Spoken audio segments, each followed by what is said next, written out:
1947 से लेकर हिंदू सभा राम जन्मभूमि का मुकदमा लड़ रहा था। यही लाल कृष्ण आडवाणी सहित भारतीय जनता पार्टी और आरएसएस के प्रमुख नेताओं ने हमारे नेताओं से संपर्क किया और उन्होंने कहा कि भाई साहब, आप लोग इस तरीके से मुकदमे लड़ते रहेंगे, अगर आप कहें तो इसका हम राजनीतिकरण कर दें और अपनी सरकार बन जाएगी तो राम जन्मभूमि का मुकदमा ठीक ठाक हो जाएगा।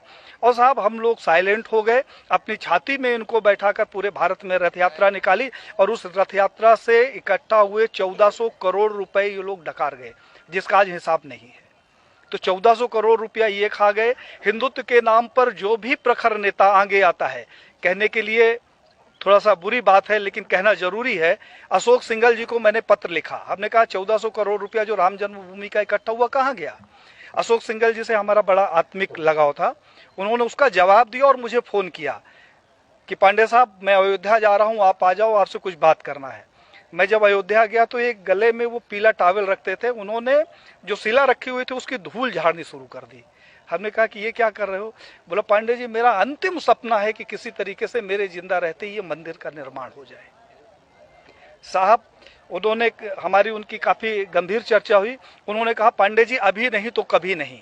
तो हमने कहा, क्या करोगे, आप लड़ तो सकते नहीं। बोले कि अब मोदी है और लड़ूंगा भी और विरोध भी करूंगा। और साहब, अशोक सिंघल जी एक स्वस्थ व्यक्ति जिसके साथ हमने 2 दिन बिताया, वो दिल्ली जाता है और अचानक उसकी मौत हो जाती है। प्रवीण भाई तोगड़िया, जिसके पास जेड कैटेगरी की सुरक्षा हो, जो पेशाब करने बाथरूम में जाता है तो पहले बाथरूम चेक होता है और वो रोड के किनारे लावारिस पड़ा मिले, उसके सिक्योरिटी का पता नहीं और उसका पता नहीं।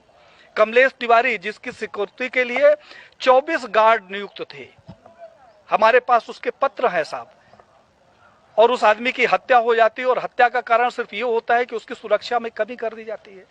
तो बीजेपी के समय में मैंने ये देखा कि जितने हिंदूवादी प्रखर नेता हुए हैं उनकी एक एक करके हत्या कर दी गई।